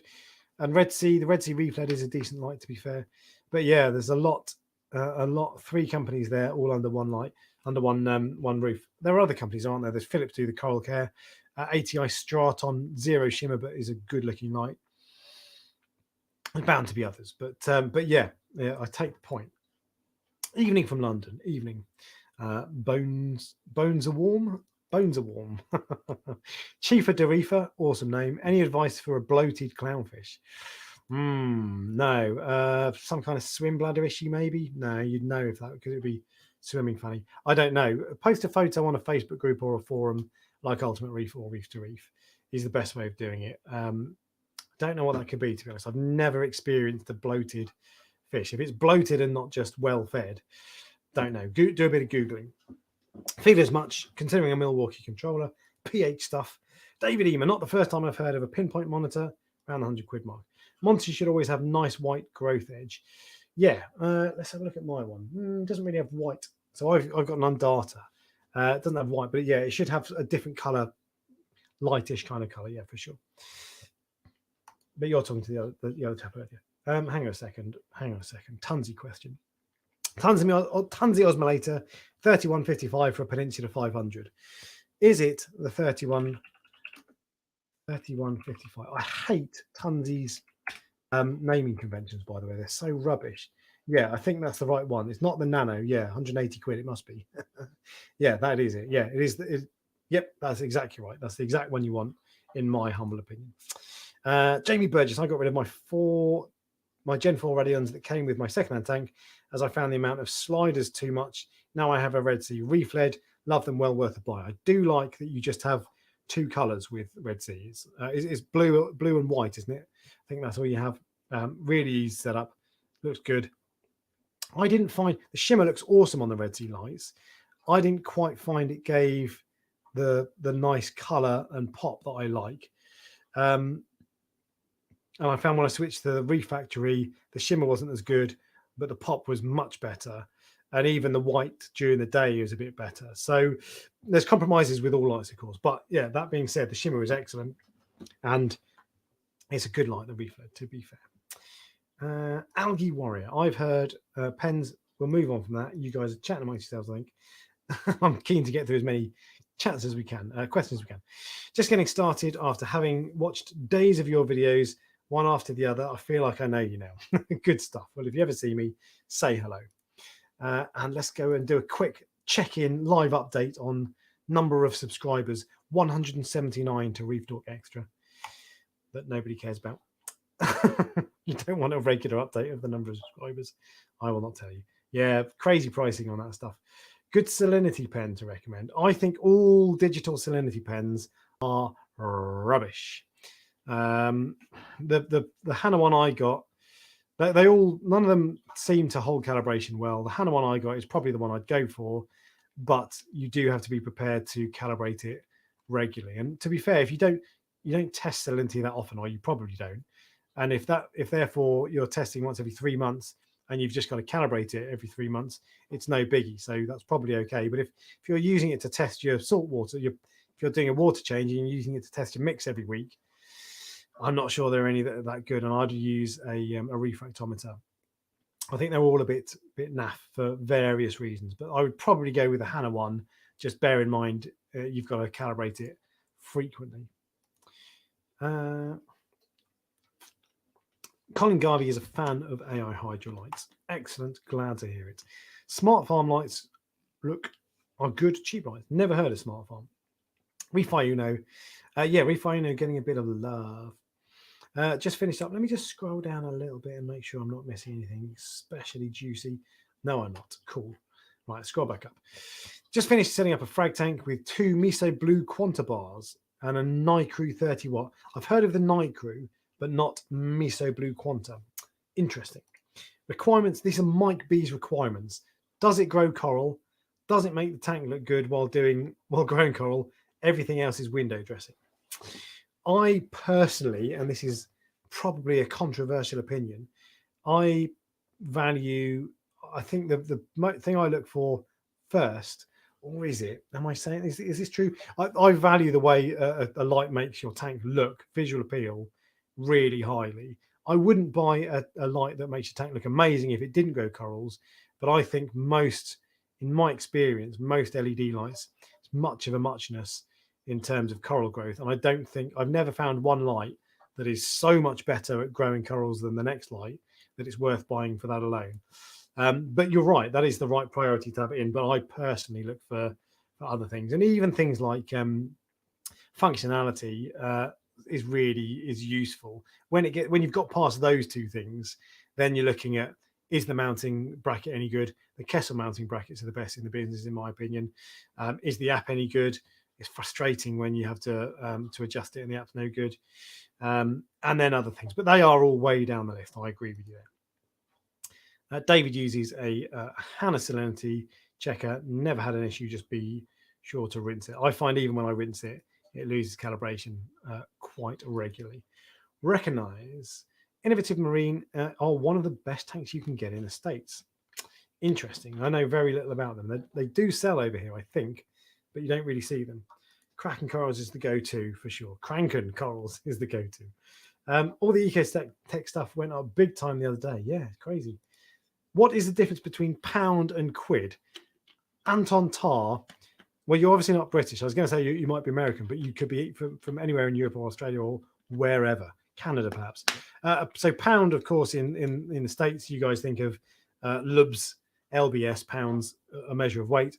A pound is pound sterling, our currency here. Instead of pound is equivalent to $1, more or less.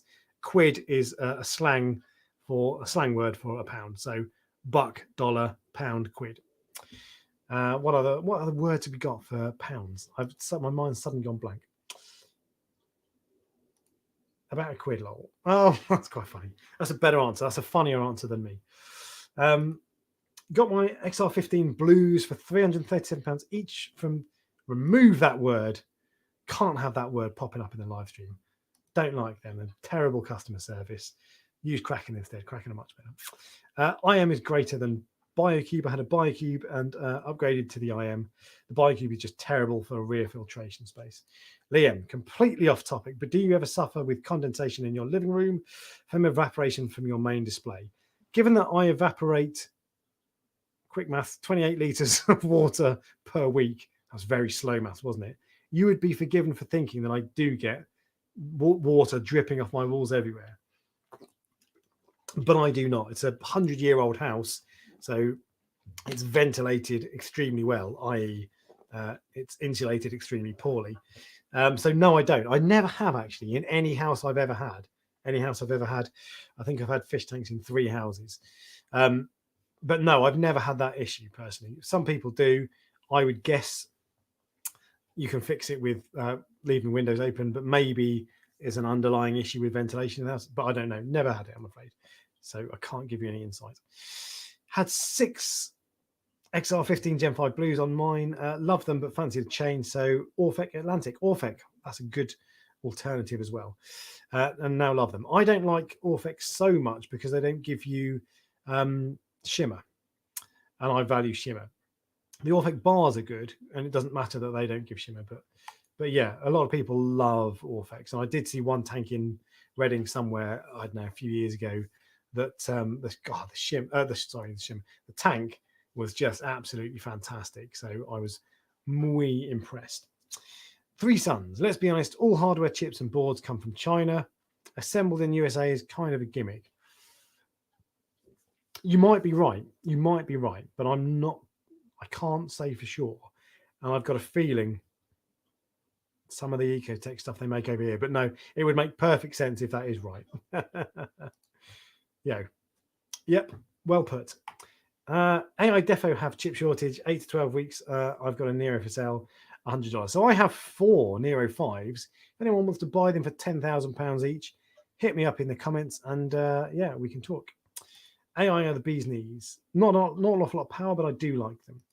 Hi there. Hello, Anthony Fuentes. Reef the Sea Forever. Got my Gen 5 for $450 before the price hikes. Yeah, man. Good price. $220 for an MP40 dry side replacement. How much is an MP40 wet side? Because they used to be 80 quid. Oh, disassembly. Wet side. Let's go. They used to be 80 quid not that long ago, and I need more. £83 or £85. That's not too bad. That's okay. But $220 for a dry side, that is expensive. Yeah. $419. Marek, I don't know what you're talking about, but yes, $419. I agree. AI is good for the warranty. I'm pleased to hear it. You bought an XR30 Gen 2 that that the user upgraded to a Gen 3. Oh, that's cool. Been going strong for 4 years. Wicked. Hydroponic industry is leaps and bounds ahead in equipment compared to reef equipment. More competition equals better equipment.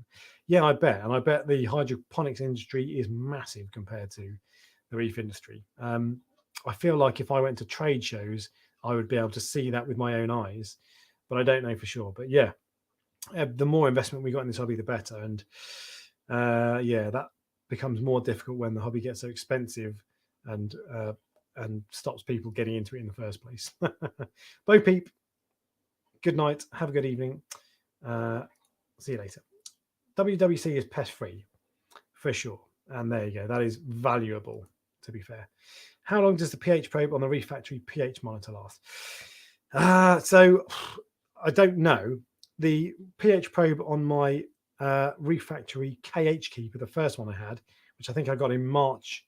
Oh my God, it's 2 years old. That's still going. And that's a cheap, small one that in theory is crap and inferior, but it's still going strong 2 years later. Wow, 2 years. My other one in my Refactory KH Keeper Plus is probably the thick end of a year old now, maybe 9 months old. That I had to clean the other day because it was all over the place. But after I've cleaned it, it's spot on. So that's still going. The one for my pH meter, I binned it after 9 months because I took it out. I used it for 9 months, decided I don't care about pH before everyone started talking about it, and just threw it away because I had it dry for 6 months. So I don't know, actually. It worked fine for 9 months. But I don't know the answer to that question, I'm afraid. And I bought one recently. I don't know. It's only been a couple of months, and it's fine. But that doesn't mean anything, does it? So I'm afraid I can't really tell you. But I did replace the first pH when I binned the pH probe from the first one. I bought an Atlas Scientific pH probe to replace it because I thought they might be better quality.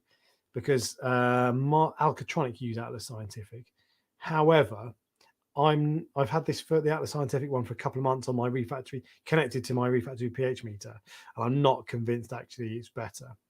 And I think if I were to buy again, I might just buy the official Refactory replacement. Trouble is, you can't get them in the shops. You've got to go to the distributor to get them, or get your shop to get them in from the distributor.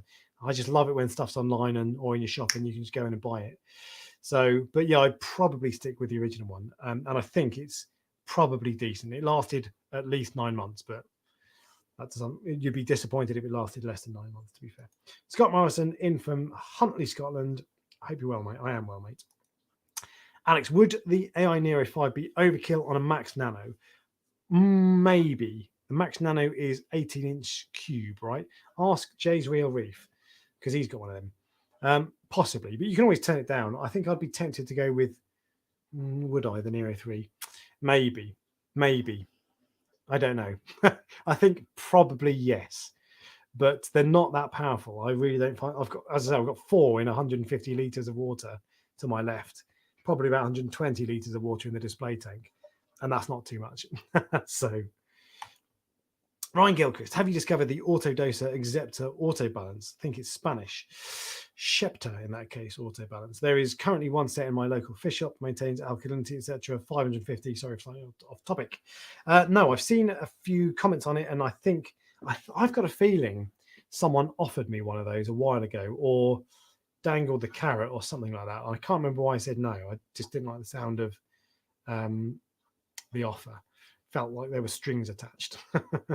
And I was happy with my other stuff. But no, it looks all right though, to be fair. I don't know an awful lot about it, but it does look decent. There's a guy called Alfredo de Reus, who's posted a load of stuff on Ultimate Reef about it. And he's had it for a while, so he shared his experiences. So go and check that out. Apple Fire Acro, yeah. That shows how far behind I am. Your kids would love it. How often do you need to calibrate the probe on the Refactory pH probe?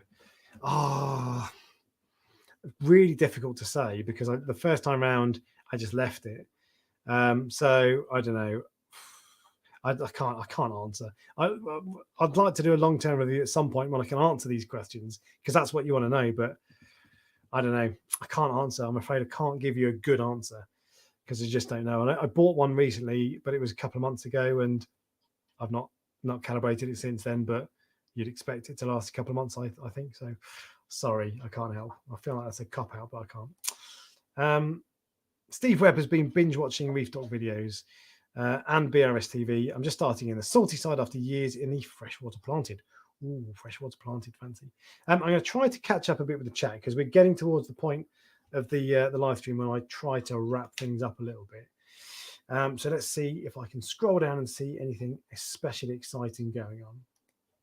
Sunny Gould, if you're dosing calca close to 100% of your evaporation and you have a Red Sea reefer, why do you need an ATO?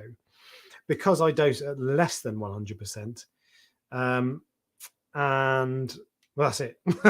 So I still do need some evaporation. So yeah, although I have a 70 litre, 80 litre freshwater reservoir, it used to last a week and a half. Must have been more than that. I think it would last about 10 days from full to empty. And now, I mean, I haven't filled up for a long time, but it still does use some of it. I calibrate it every week, pour calibration juice back into the bottle. I wouldn't do that, partly because it's so cheap. And if you've got a fancy BMW like that, you shouldn't be saving pH juice. I wonder if it gets poisoned, interfered with by the pH probe. It's only cheap. I think you can get it for a couple of quid per sachet.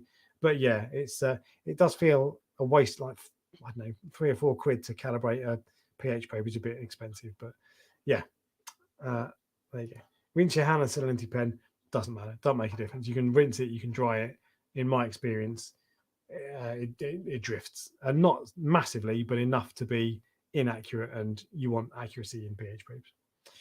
Neptune Sky seems legit so far. Cool. Not much shimmer, so not my cup of tea. Same as the Coral Cares and the HI Stratons. To cycle a tank from day one, I've seen various opinions. Do I turn the lights on or off and pumps on? Pumps 100% on, no doubt about it. You want oxygen, and pumps disturb the surface, which enables gas exchange, which effectively oxygenates your tank. Turn the lights on or off. I would have them on very low. So if you've got 0 to 100%, 20%, something like that, nice and low.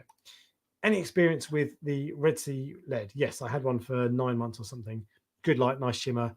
The color, not massive fluorescence under blues. And the color during the day, I found I could never quite get the way I liked it, but a nice light. And yeah, gets people say good things about it. So let's scan past. Hi from Miami, Florida. Love your channel. Live your channel. Live Reef Dork. Sub to your channel. Yeah, Christian's Corals. Good man. What else have we got? You get shimmer from your Orfec, lol. Yeah, but it's not like shimmer. It's shimmer, but it's not like shimmer.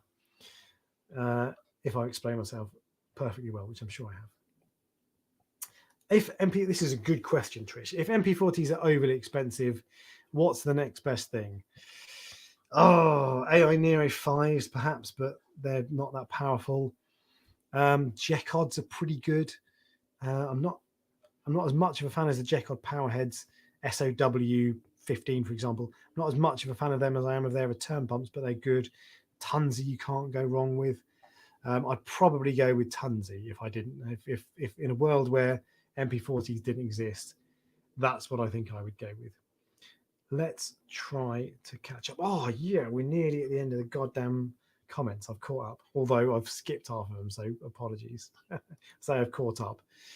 Do you have any advice on lowering alkalinity? My tank won't budge from 12. If your tank is, put corals in, and corals will reduce it.